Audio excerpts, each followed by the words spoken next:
I don't have anything like fancy or otherworldly to talk about other than the fact of, did you Yeah. miss me? You don't even know how much I missed you. That's probably the longest that we've ever gone. I know. Without I just was talking. I was lonely.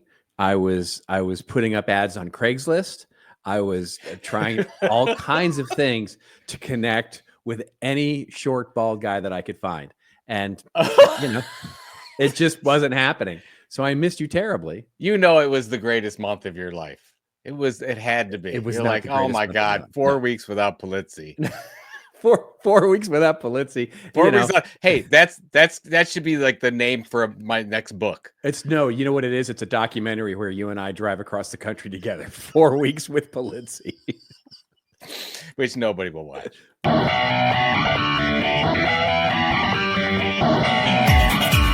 Just remember, everybody has your story to tell. Tell it well. This old marketing. And now, for your listening pleasure, here's Pulizzi and Rose, covering the week of media, marketing, and digital content news. This old marketing. Take it away, boys.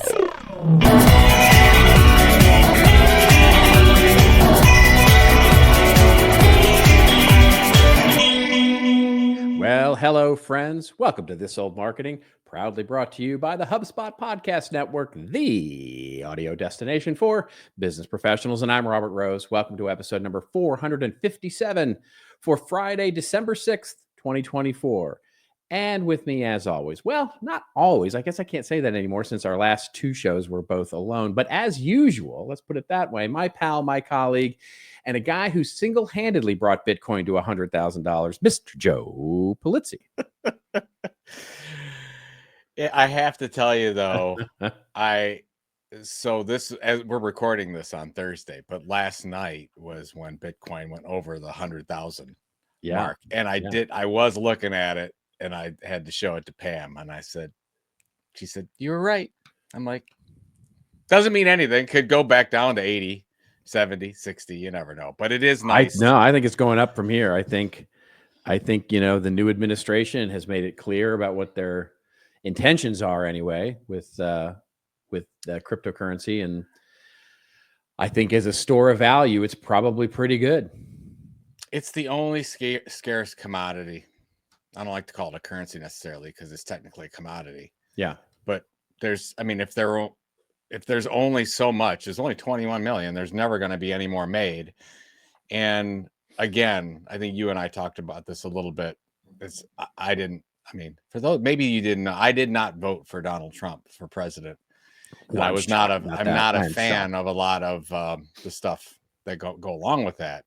But what happened when he won the election was you're going to get some regulatory clarity, which was always stopping Bitcoin. And by the way, the whole crypto industry, because nobody else Gary Gensler for the SEC, what is he going to do? He's they didn't even, it wasn't that they wouldn't set up any law, like they wouldn't do anything. They were just like, we're not going to do it. We're going to make it so gray area that nobody knows what's going on. Right. Well, that was a lot of headwinds that were coming in. And now that those are gone, and you have so many, seemingly gone. Well, the new SEC pick is a very pro crypto person. But it's all, here's the thing. You think there's still some issues there? No, I don't actually. I fully expect it to be a bull market on crypto coming forward. Yeah. But what I have been telling anybody who will listen, and not that we're talking about politics here, and this is, by the way, this applies to both sides now. This applies to, because it's equal on both sides. And this is just the world that we live in now with social media and the way that media and messaging is distributed. This is more of a marketing thing than it really is anything else, which is, it's not what, it's not what you do. It's what people think you do, which is a phrase that a friend of mine told me years ago when he was working in corporate. Basically, it doesn't matter what your job is, it's what people think your job is. Sure. And so that's where things are now with politics, all politics. And I'm not singling out one side or the other. It's not what you do. So that's why you get this blustery, big talk, crazy stuff in some cases, which basically is never backed up. But it doesn't matter because people think you did it. Right.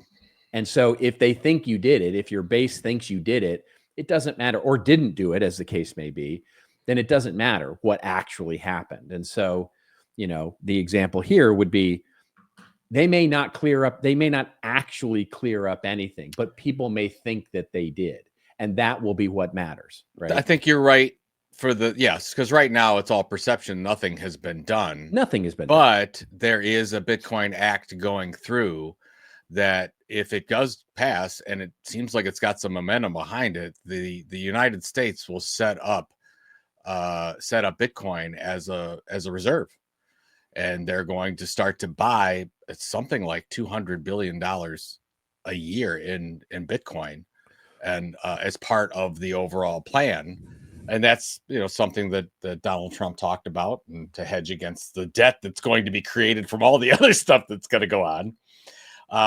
But the thing is that once the U.S. signaled that, you're going to have more and more nations, and now you're starting to see it. Another company today bought more Bitcoin as a reserve instead of putting it into treasury or into cash. Yeah, sure. Yeah.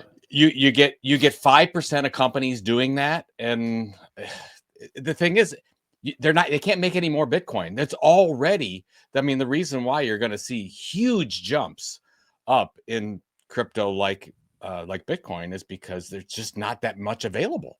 Right. There's not that much on the open market that you can buy, and all these ETFs are buying it up like crazy. There's none available, and whales aren't going to sell because they're like, well, there's no price prediction here. This is our savings account. Yeah. This is so anyways, it's interesting to see that this, what was it? We started talking about this like 4 years ago, like really, and I've been invested in it since 16. So I'm very happy. Yeah. I'm a little happy. Well, you got to be happy because you're starting to get the credit card bills from your world travels now. And it's like, oh, well, the Bitcoin sort of offsets that for sure. Well, I gotta say, not to mention too much about the trip. I did talk to you about it. But Pam and I had a wonderful time. For those of you that don't know, we started our trip in Porto Ercole, which is in Tuscany. It's on the water. And it's a touristy area, like I guess it's like a fishing town, but there's no tourists there. So we had the whole place to ourselves. It was amazing. We met some of the locals there and got to talk to them. It was tremendous. And then we went to Milan, where I actually had to work, believe it or not. It's hard to believe that I actually had to speak, and I spoke at a great event called Performance Strategies. And did that, and then saw my cousin there. So my cousin's family lives in Milan, and then my cousin Pam and I, we flew down to Sicily together, and I've got my cousins there are in Marsala, so we were able to spend 3 days with them, eating and talking and trying to, there's still I know a little bit of Italian, and Pam knows a little bit, but my cousin was there to sort of help bridge that, and they're just the nicest people. And it's one of those trips. It might be my favorite trip of all time, and I've been able to travel a lot. But because I had a lot of time with my life partner, and we love traveling together so much, and we found some interesting in every city we went to. But then to have her be able to meet my cousins, because they've been wanting to meet them for a long time, and it's just I get a little teary because when we left them, everybody's crying, and it's just like, it just was so nice. It couldn't have been more Italian. Yeah, that's about the most Italian thing I've ever heard. So there's just to give you an idea of how. So pranzo, which was lunch on Sunday. It's the last day we're all getting together, and the whole family is about 13 to 15 of us around the table, and lunch started at around 1.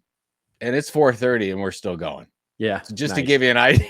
Sure. Yeah, exactly. This takes, and we left like they were ready to keep going. They weren't done. by any means. We were, and I had talked to my cousin. I'm like, is this like a usual thing? And he said, yes, on the weekends, you get together with family and you spend a long period of time with them. And I'm like, you guys got it figured out. So yeah, but and then happy anniversary to you, sir. Oh, thank you very much. Thank you very much. My beautiful setting bride. Records. Yeah, that was well, every year that we keep together is a record, I suppose. But it's like sets a new record for us.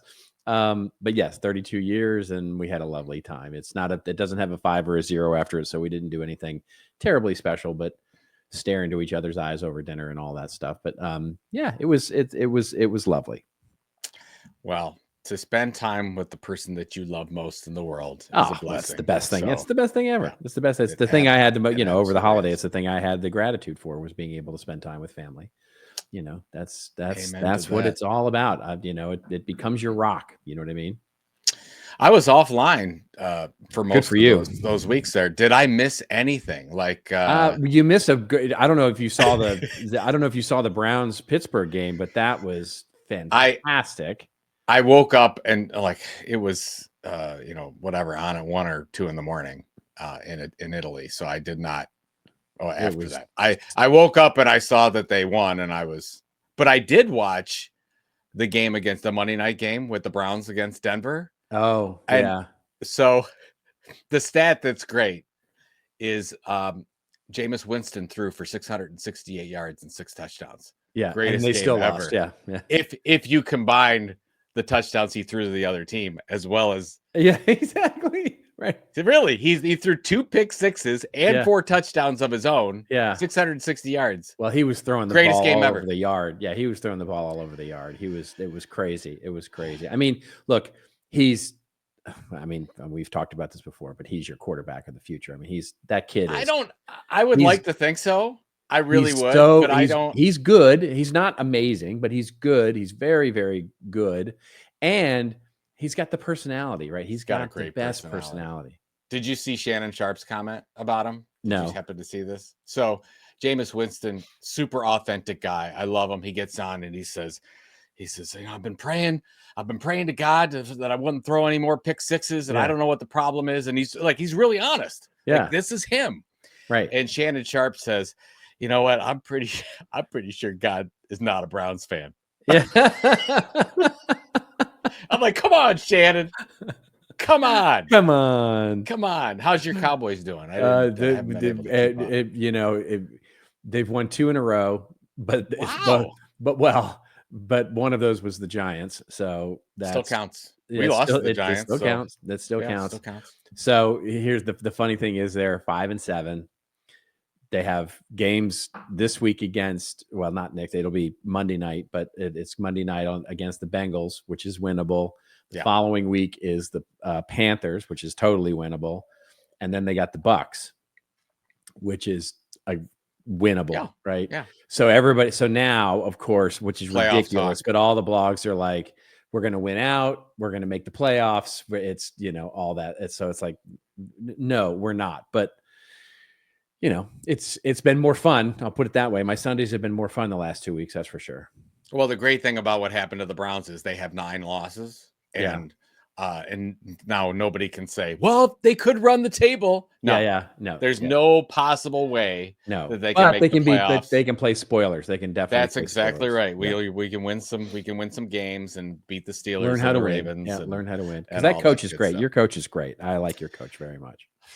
I hope. The problem is you can't say that because even when Troy Aikman was like, why they didn't make the decision to play Winston earlier. I don't know.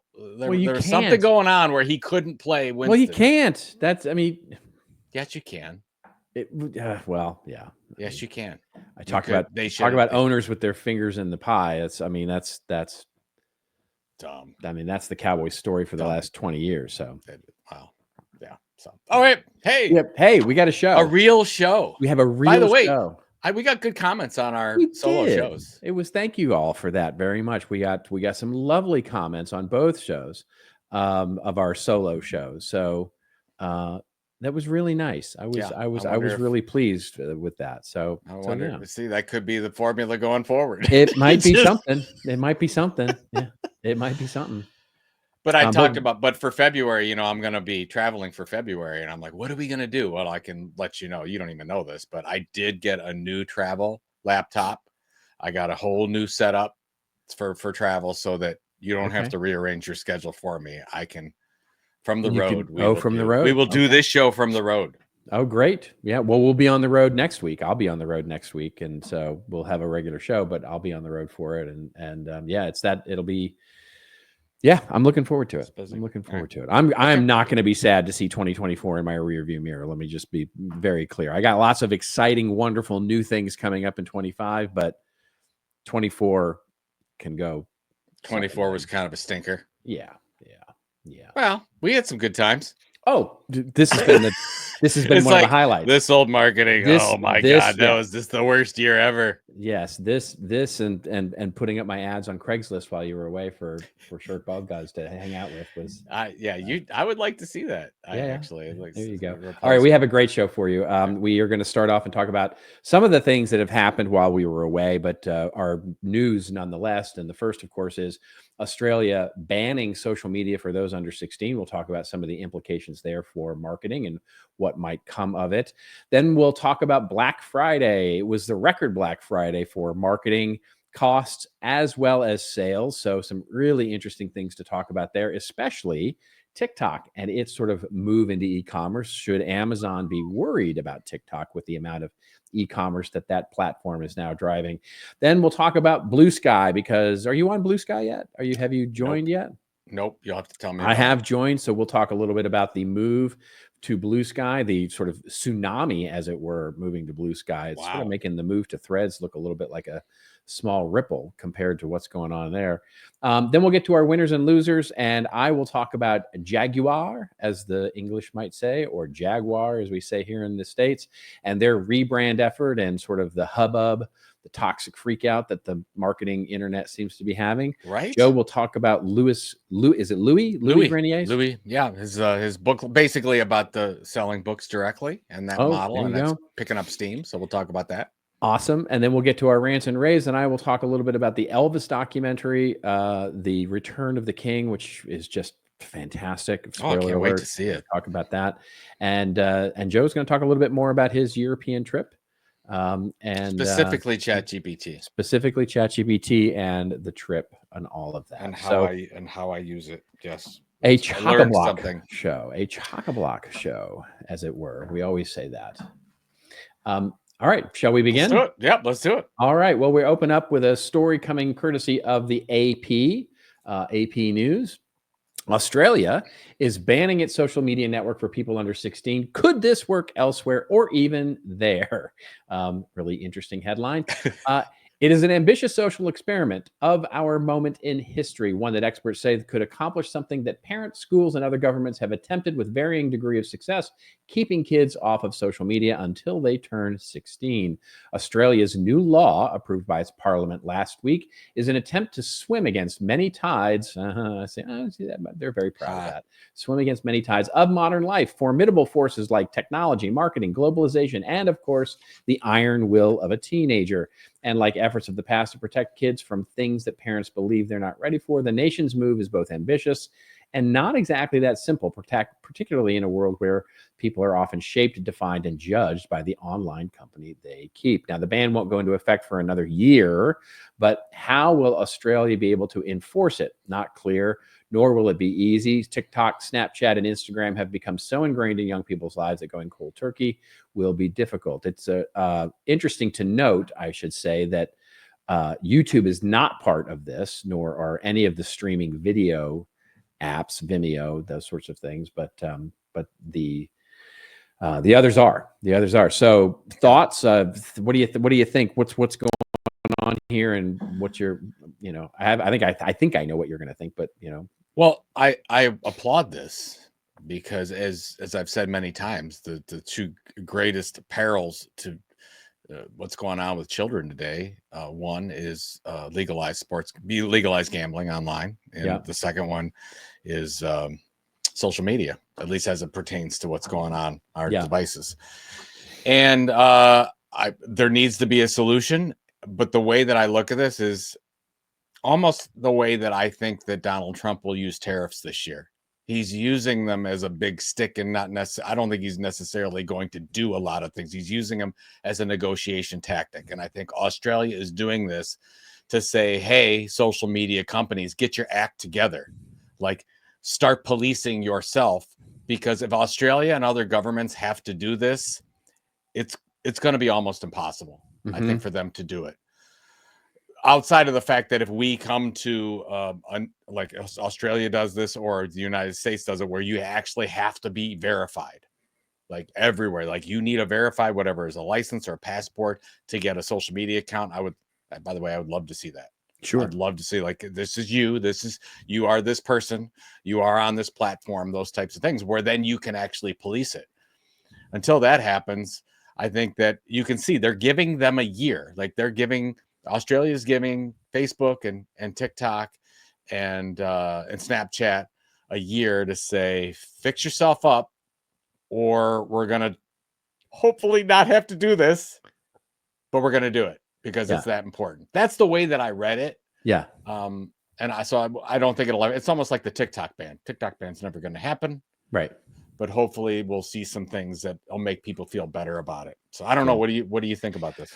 It's a great step in the right direction.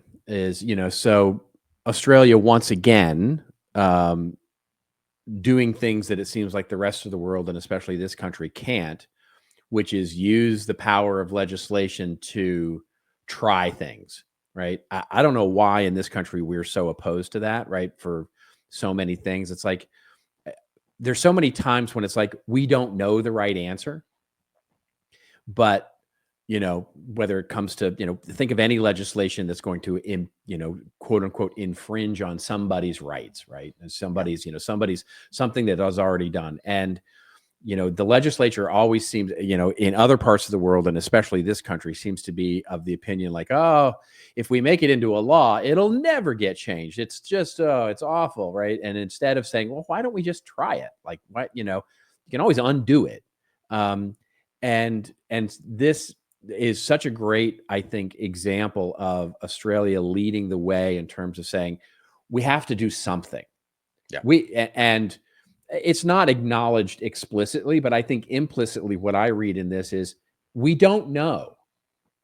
Basically, all of the sort of like, well, how will it be enforced? And basically nobody knows. It's nobody knows exactly how it can be enforced, whether, they've made it clear that it's not going to be like, you go to jail if you're a young person and get caught using social media, right? I mean, that there's not that sort of idea. This is, again, on the backs of the platforms, not on the backs. Well, that's where I think it's brilliant. That's where I think that because the platforms get fined. That's right. So if a underage, so theoretically, let's say how this works. So you're 13 years old, you get your hands on a device. Yeah. I'm going on to Facebook. Yeah. I get onto Facebook, whatever. However they find out, the bill goes to Facebook. Exactly. So they get billed 50 million Australian dollars, which is 33 million USD, which I think if I don't know if that's on a per case basis. Seems to be. Seems to be. Yeah, seems to be. Okay, so that's a heavy. So just think of how, but it doesn't take much, right? You got a couple hundred kids that are on like, oh my God, there's $1 billion here. Yeah, that's right. So I think that's exactly right, and that's the right way to do it, because that's a little bit like, it's in a way it's not going to prevent the random kid from taking their parents' device and jumping on social media and doing a search or something like that. What it's meant to prevent is sort of the long-term set up an account, have a presence, right, and sort of be using social media in an ongoing way, which could be algorithmically detected, as many have said, right? If they can pinpoint, ads at a specific demographic, they can certainly use technology and AI to detect whether or not someone is underage and doing that sort of thing. So I think it's a great step. And I think all of the unknowns, whether or not it's enforcement, whether it's not, how penalties will be, applied, whether it's about whether it will work or not and help teens, help parents make the case, or, basically give a stick to those, because ultimately, I think this has to get to device level, right? I think this has to get to, because really the only way to do this at scale is to do it, where kids and cell phones, right?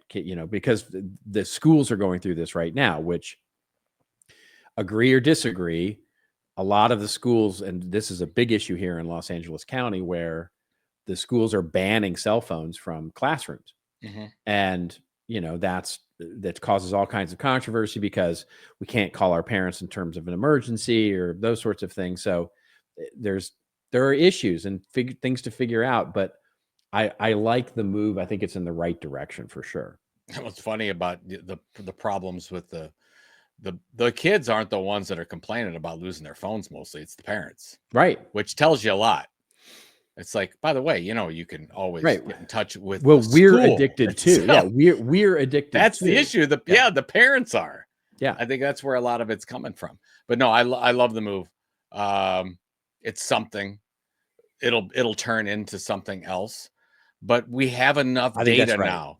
We have enough data that shows us how harmful these devices are. Yeah, it's using social media at the ages between whatever and 15, 16 years old, if not beyond. We know that they're harmful, but we can't do it. If you're an adult, you're an adult. You're going to do it. You're going to do what you do. But at least we can protect our kids from that. Whatever. It's good. And kudos to your point, Australia coming through. They seem to have success with the gun control issue.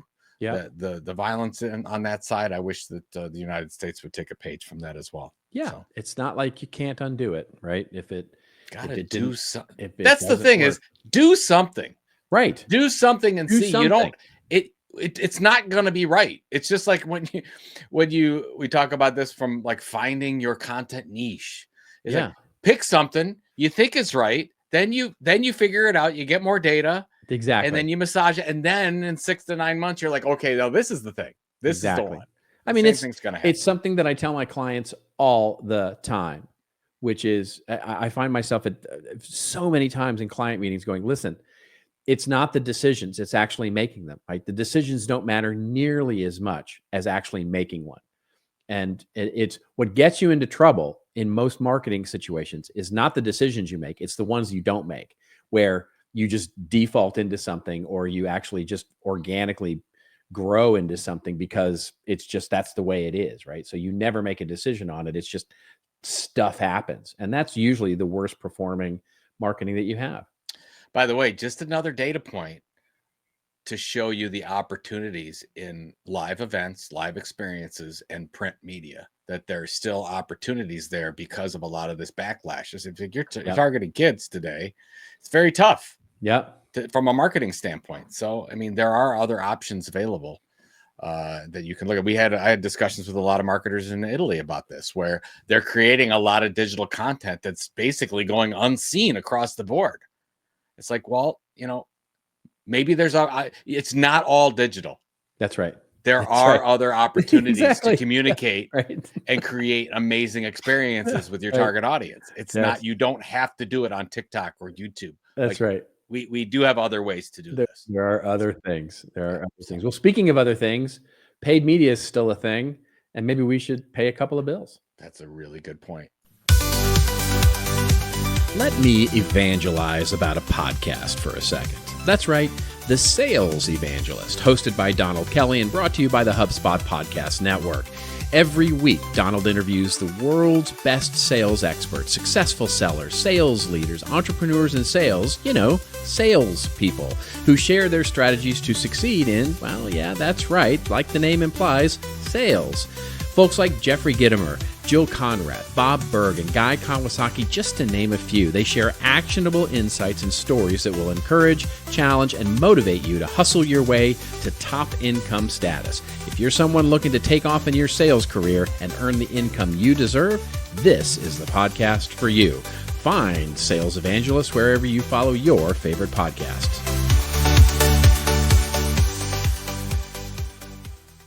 So, you want to be a marketer. It's easy.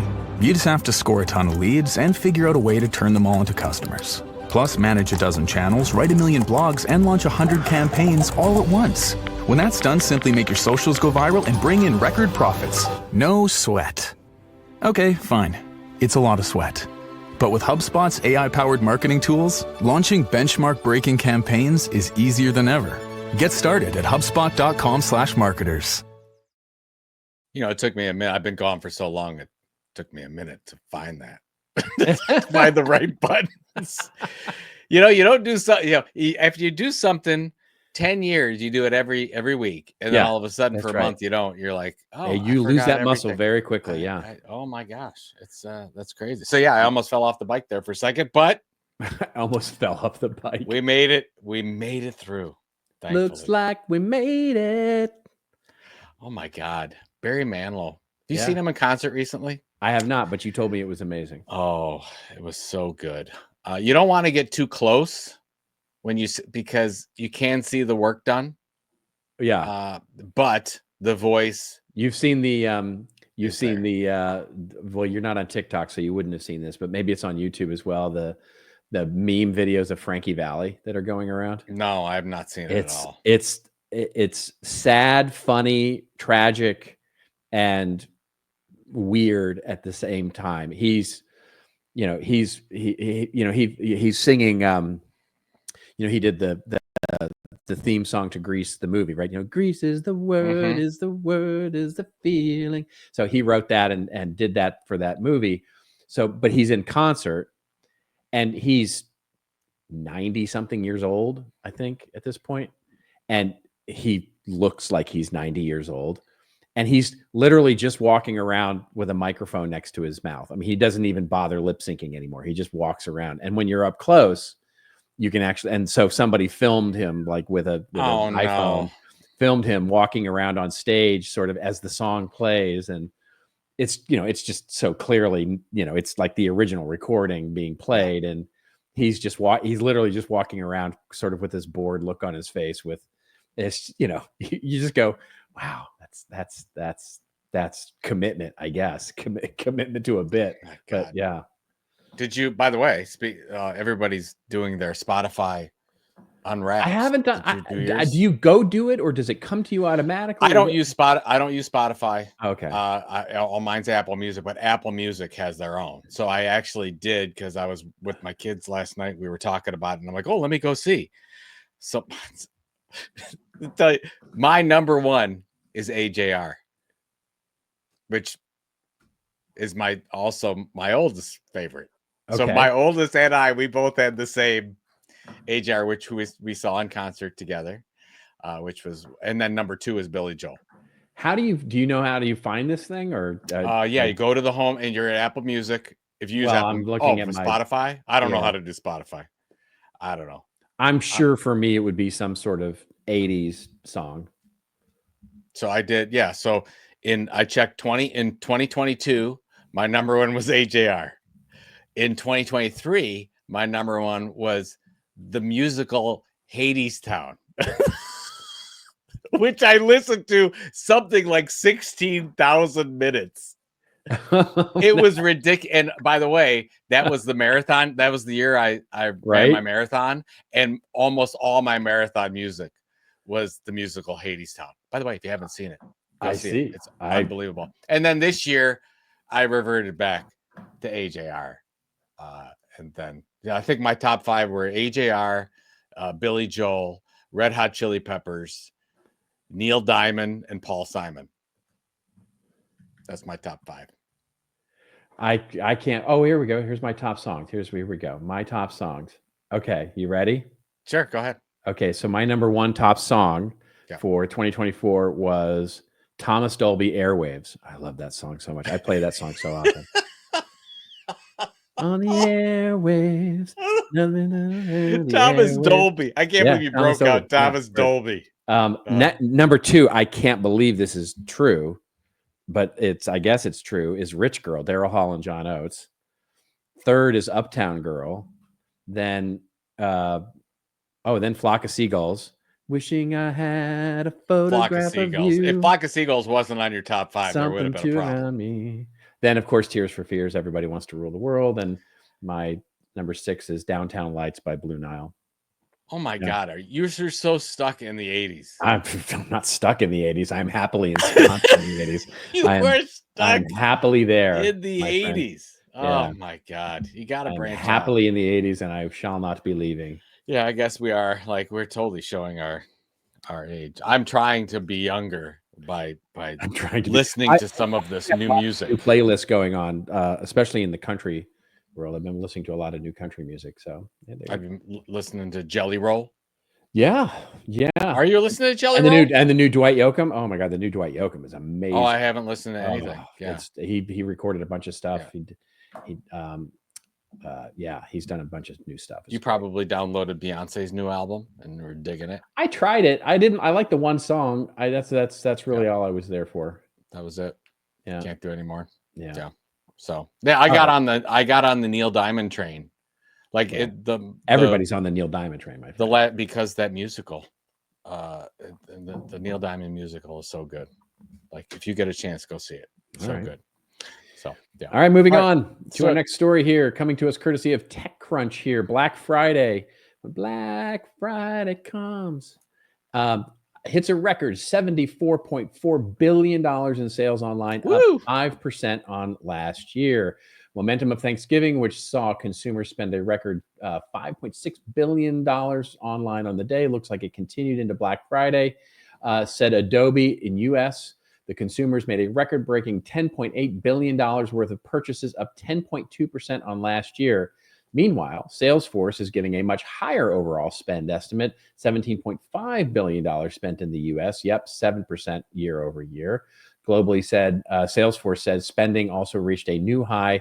$74.4 billion was spent in the 24-hour period, up 5% on a year ago.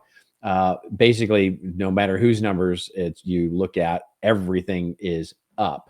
Up and to the right. Yeah, up and to the right. And the figures are closely watched because this week is typically the start of the holiday season and sort of marks an important period for retailers around the world.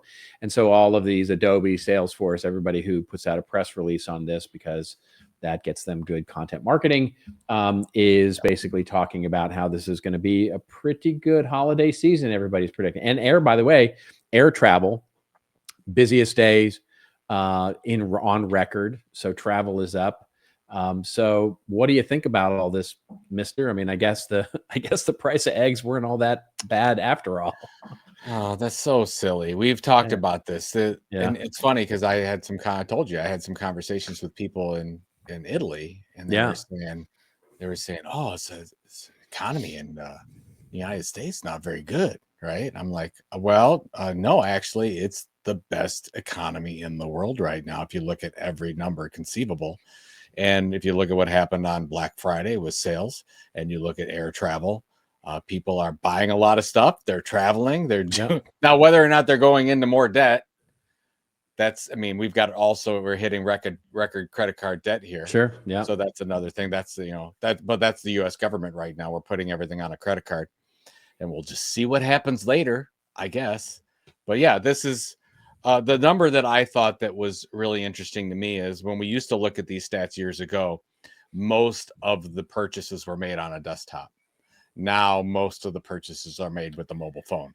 Yeah. So that's the behavior where you see the swiping, and you're on social media, and you make these immediate decisions to purchase, and these one-click decisions. It's phenomenal. And I don't even know if you've noticed with over the holidays with like Amazon Prime. Like I was watching the football game on Prime, and the commercials are, click OK to go straight and buy this. Yeah, exactly. I'm like, oh my God, everything that we see, but we're really getting into what's that? I forgot the Tom Cruise movie where he's at the Gap and it dresses. Oh, it's the forgot. It doesn't matter. But it's all happening now, where you can say, oh, immediately I want that. It's customized to me. Done. And you get it tomorrow. Incredible. Minority Report, by the way, is the movie you're looking for. Underrated movie. It is an underrated movie. It's a great movie. Such a great movie. It's really fun. But yeah, it's basically as he comes in, he scans his eye, and it basically says, hello, whatever spoiler alert, but basically, hello, Tom, would you like to buy a pair of pants today? Right. Mm-hmm. So Well, and we have a story to pair with this. Yeah. To just exactly to your point here, which comes to us courtesy of Morning Brew, which says TikTok is now an emerging e-commerce behemoth, says the headline. TikTok Shop said it raked in $100 million in sales on Black Friday this year. Basically, the article opens by saying late night online shopping meet late night doom scrolling. TikTok Shop, the social media app's e-commerce platform, gaining thunderous momentum. It said it raked in $100 million in sales on Black Friday, just one day. $100 million in sales as fashion, beauty, lifestyle products flock to the platform. And I can tell you, as a TikTok user, it's there. Did you buy on TikTok? I have not bought on TikTok yet. I didn't know. I don't know. I'm curious of how easy the process is. I'm going to go through the process at some point soon, just to do it, because I want to go. I, like you just said, I want to go through the process and see what it's like. I just haven't seen anything, to be quite honest, that, I mean, so much of it is just goofy stuff. It's a lot of pet food, I'll tell you that, because I don't know, and maybe that's just because I tend to get a lot of dog and cat videos, because I love dogs and cats. They're funny. Especially the whole, only TikTok users will get this, but basically the whole gladiator thing, my name is Maximus Decimus, my name is Jeff, so you won't know anything about that. I'm totally out of the whole meme. But people out thing. there that know TikTok, if you know, you know. So yeah, it's there. It's like every fourth video now is some sort of shoppable with the influencers, by the way, right? With, like literally the influencers are now incorporating product into their videos, where you can now literally hit go and buy the pasta or buy the meat sauce or whatever you're going to buy. And that's something. It's interesting where we talked about, Amazon branching out into Prime, and that ultimately being one of the ways that they grow their e-commerce, their retail business in it. And we're like, yeah, absolutely. But I don't think anybody thought that the number one competitor to Amazon would be something like TikTok, and that's going to be the case. And you could make the case that TikTok could theoretically in 5 to 7 years sell more stuff. No. Yes. No. Why?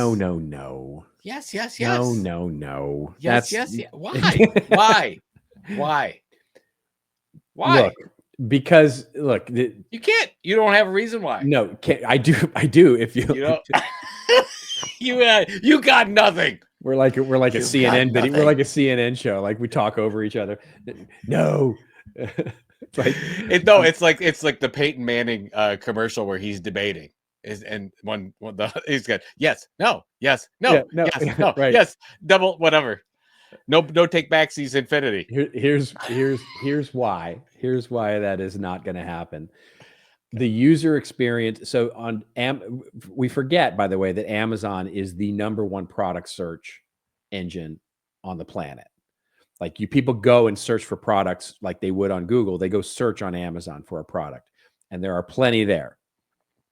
$100 million is a drop in the bucket for Amazon, in the terms of the numbers. So is it meaningful for Amazon? Does Amazon want to get into the video shopping game? Probably. And with Prime, they could certainly do some of that, introduce sort of a, Prime Shorts or something like, like a YouTube Shorts or something like that. They could introduce sort of some sort of social network thing. Could they do that? Yeah. And probably will. Yeah, I could see that. But as a serious contender to Amazon shopping, no. I mean, there's too much you can buy, and too much. The platform's too big. They have a very sizable. You're saying it's too big to fail? I've heard that before. Yeah, but it's. I think the thing, and you may be right. No, I'm definitely right on this. I may be crazy. Right on this, yeah, but there's just one thing. No, okay. Yeah. The issue is that Amazon has so much control.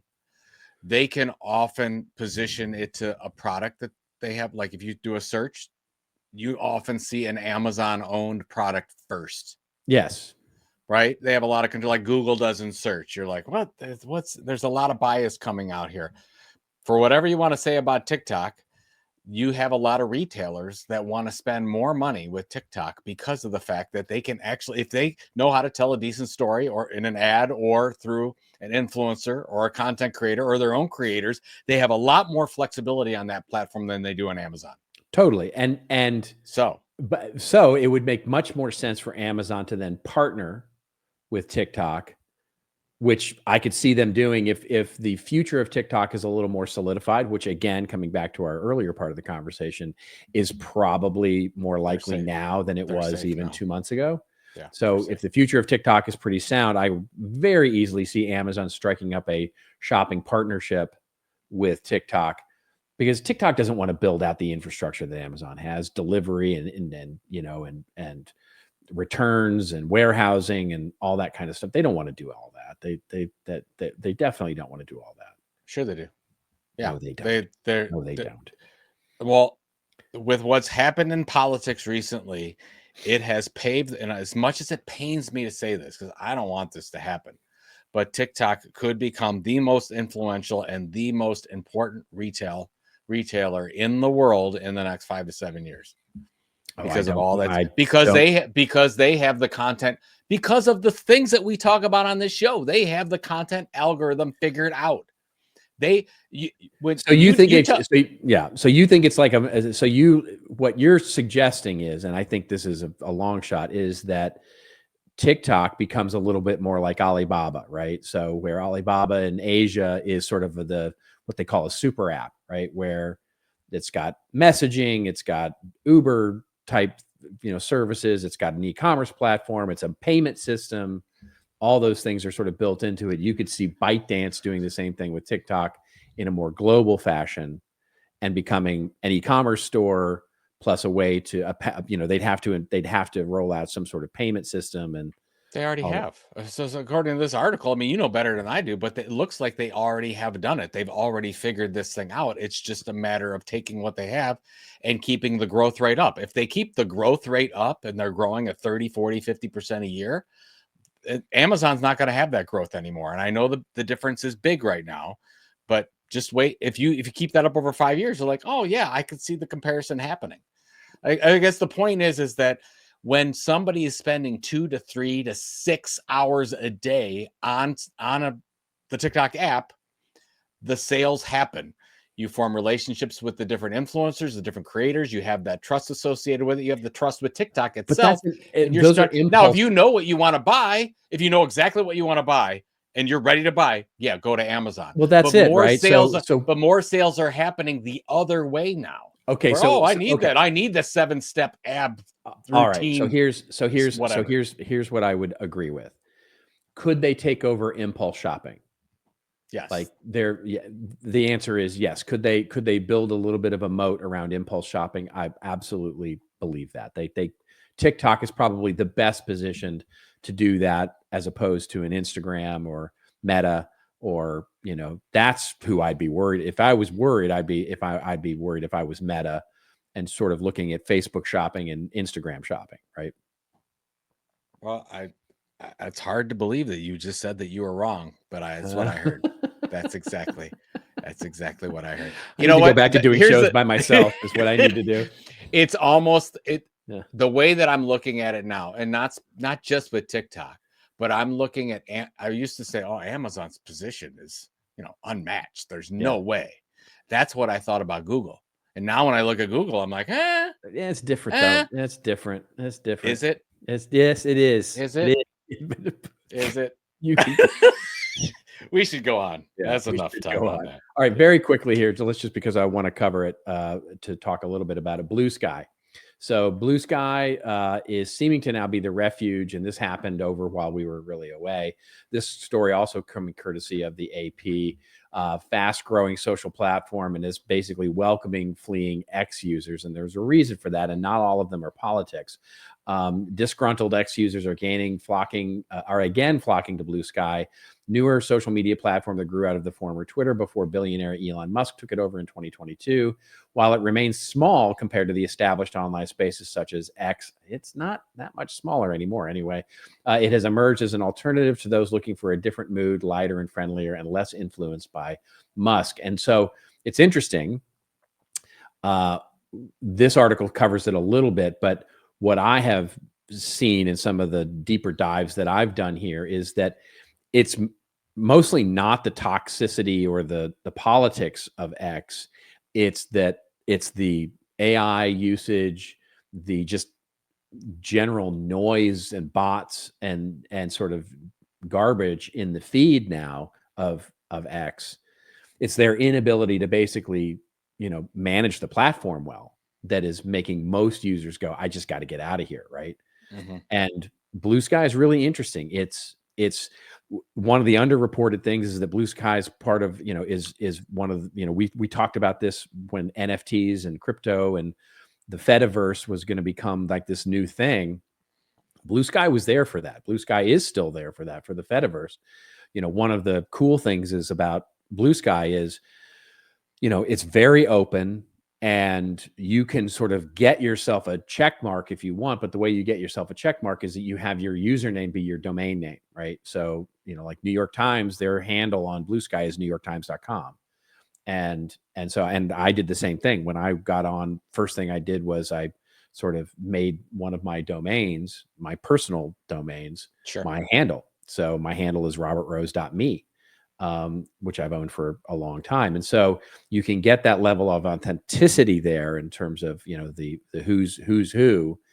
And having been there now for 3 weeks, I can tell you it's wildly active. It feels very much like, and I know I said this about Threads and everybody said this about Threads maybe 6 months ago, was it feels very much like Twitter in circa 2009, 2010. But it feels Bluesky feels even more like that because it's very open and your feed is your feed. It's not algorithmic. It basically, you don't see those you don't follow. And so interesting. That takes a little longer to deal with because you got to actually go find your people and you got to find your, and so there are people out there curating lists and all that kind of stuff. And so you can, there's some really interesting features there that keep things. Do I need to sign up? You do. You definitely have to. You don't I was have hoping to. I didn't have to. No, you don't have to. You don't have to. You just said I have to. I'm finding I'm way more on Bluesky now than I am on Threads. Threads was fun for a while, but I'm finding now that Threads is sort of like not all that engaging to me. And it just could be because of the traffic levels. I also sort of forget Threads very much like I forget Instagram. Like I'm not a big Instagram user, but Bluesky reminds me very much of the early days of Twitter and where there's fun, there's people talking, there's marketing going on, there's business happening. It's microblogging is a thing again, right? So I'll consider it. Yeah, go look at it. I didn't want to sign up to anything else, but you don't have to. You don't have to. You can I know. You can be old and yell at clouds and all that and not be up with what the cool kids are doing. The problem is there's people on that platform. Well, that's true. That's one of the problems with most social media platforms. Yeah, I don't know. That's why I'm not on anymore. It's like I don't want to talk to people. Yeah, I just don't. I will say this though, because we've talked about the problems with Twitter. I saw that the first 2 years Fidelity had their investment into Twitter. They had to mark down the valuation of that, and this last time they marked it up. So, well, that's because of the obvious, right? I'm just saying that there's like Twitter is not going away. Like we say, no, he can. Everybody that talks about Twitter, whether you want to say it's a right-wing cesspool, or you want to say that there's not enough people on it, or it's the wrong, whatever. It could be down to it could be down to 15 people and 3 bots, and it would still be there, right? There's still a role for Twitter. Yeah, I think there's a role for Twitter. It's going to become truth. It's going to become true. I suspect very quickly here, Twitter buys Truth Social. Well, yeah, that's because there's nobody on Truth Social, right? And then when they buys Truth Social, then it goes pub. Then it, exactly. He just because some people only want to post in one place. They're like, I don't want to post. That's right. That's right. Okay. All right. All right. Let's get to our winners and losers, where Joe and I talk about a recent winner in marketing or a recent loser in marketing. And you want to go first with your Louis Grenier? I'll go first. So there is a really good Taylor Swift story in The Atlantic about how Taylor is changing her business model to go direct. We saw that with AMC. We're seeing that with her publishing strategy. That's the one I'm focusing on now. If you get a chance, go ahead and read it. It's absolutely worth it if you're interested in the whole direct methodology. I wanted to send a shout out and a big win to my friend Louis Grenier. Just to make sure everybody knows, I mean, Louis did publish with Tilt Publishing, and the whole idea behind it was to sell directly. I mean, you can launch a book and ultimately, maybe you want to be on Amazon and you want to sell it through the other distribution. But initially, the whole thing is to connect with your fans, to sell directly. Louis did that.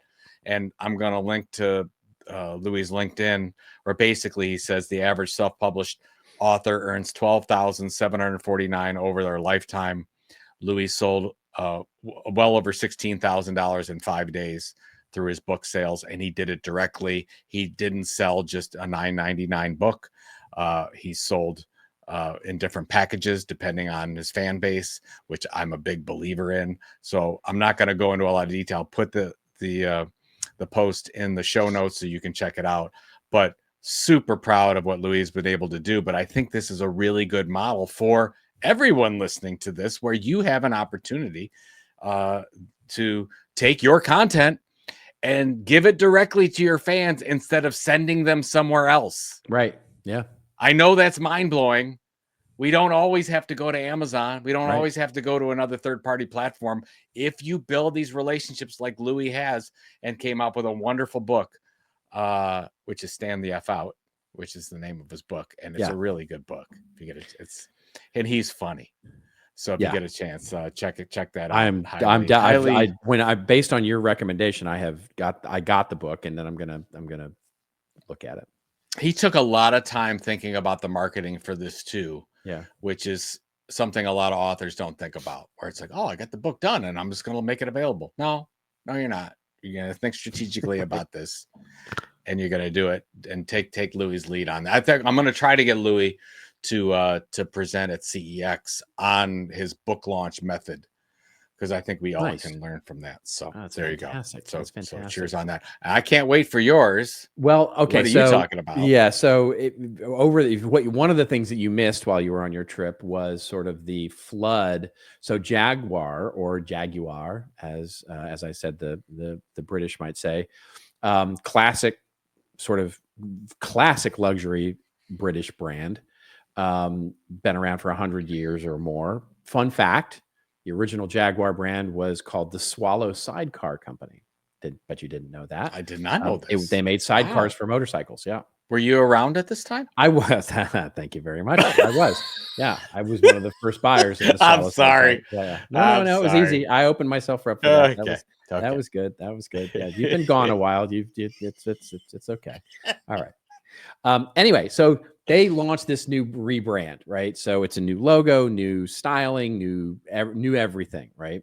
Yeah. And the internet, and especially in the marketing community, had basically a toxic freak out, right? About how awful it was. And there were tweets or zeets or whatever the hell they're called now. And there were posts on every platform that I could see, especially LinkedIn, giving basically, talking about how awful it was. They didn't show any cars, how woke it was. It really seemed like, there was a lot of complaints about it being too woke, which was just like a weird critique. But anyway, I sort of put some thinking into it and want to just say that I think it's absolutely a winner.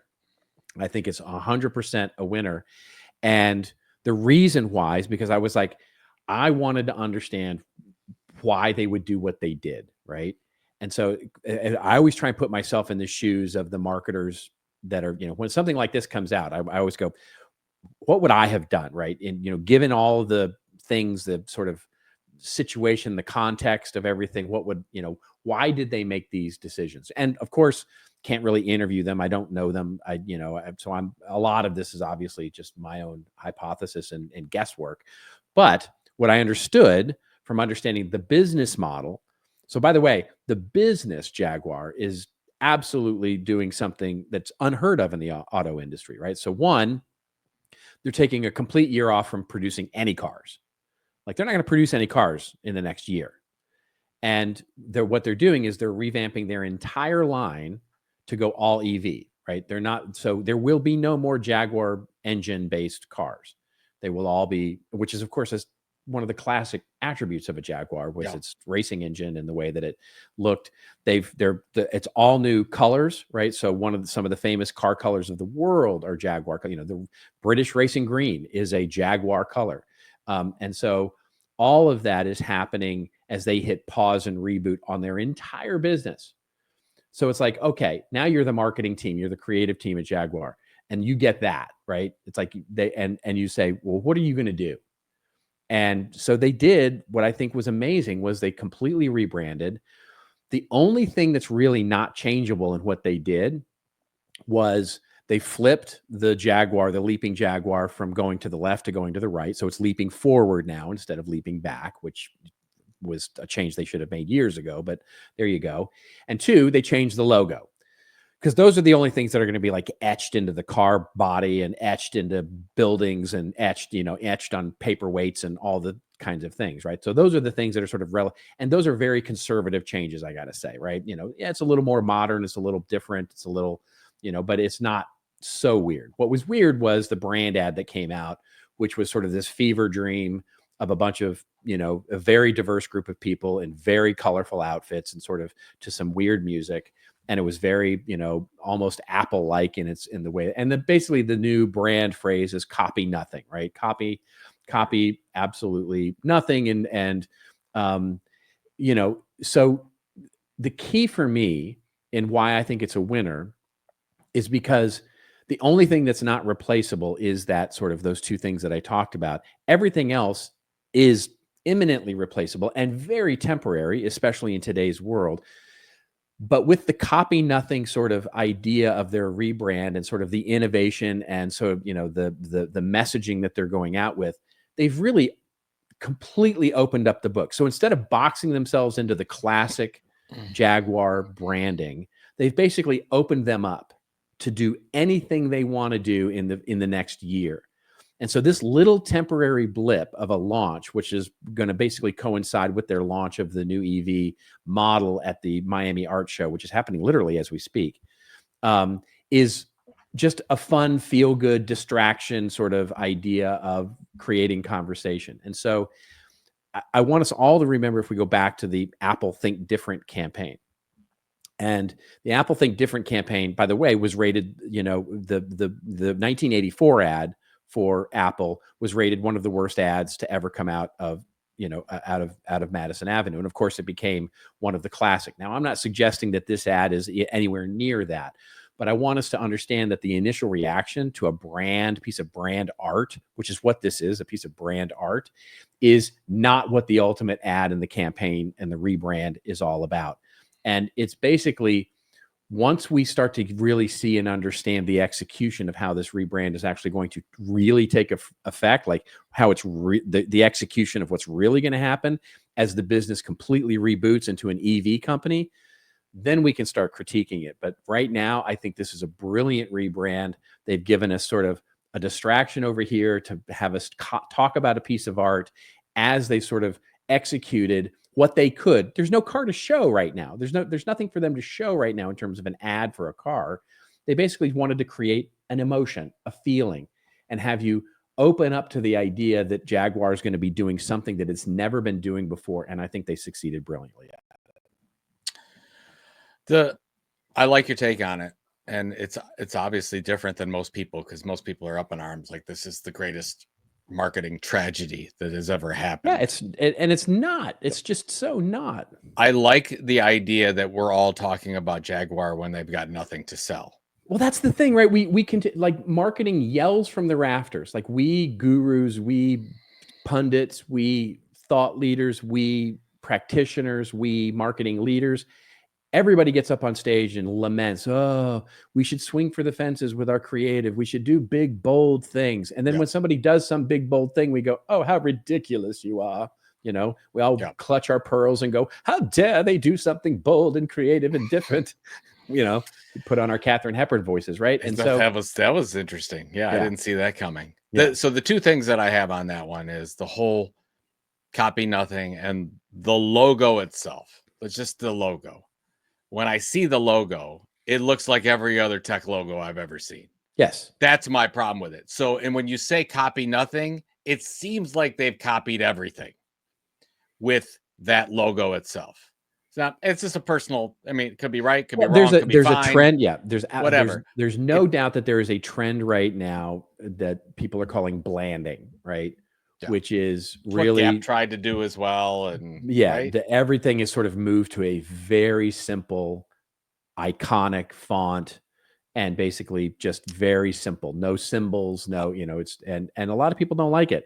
I think it, in today's world, in the digital world that we live in, and where those things, I think those levels of marks are much less important. And so I think it's I an don't know. interesting trend. I think they're more important. You could see that Jaguar logo coming from everywhere, right? I mean, you could say I can see it. I mean, right. Now I don't even know what that's the thing. It's a familiar thing, right? That's a familiar thing. And so is the Apple for Apple technology, which we've known, right? So is the smile from Amazon. I can see those things. Those are very important. Those are assets. Why get rid of that asset when you could have done the same thing and you could have kept the logo? Because here's the reasoning, I would say, right? The reasoning is and this is what I truly believe, this is what is brilliant about it, is if you look at the logo and like it or don't like it, right? It's a modest change. It is a conservative change. And so if you look at and all they did with the tiger or the leopard or the Jaguar rather, is they flipped it around. And it's still, they've modernized the shape slightly.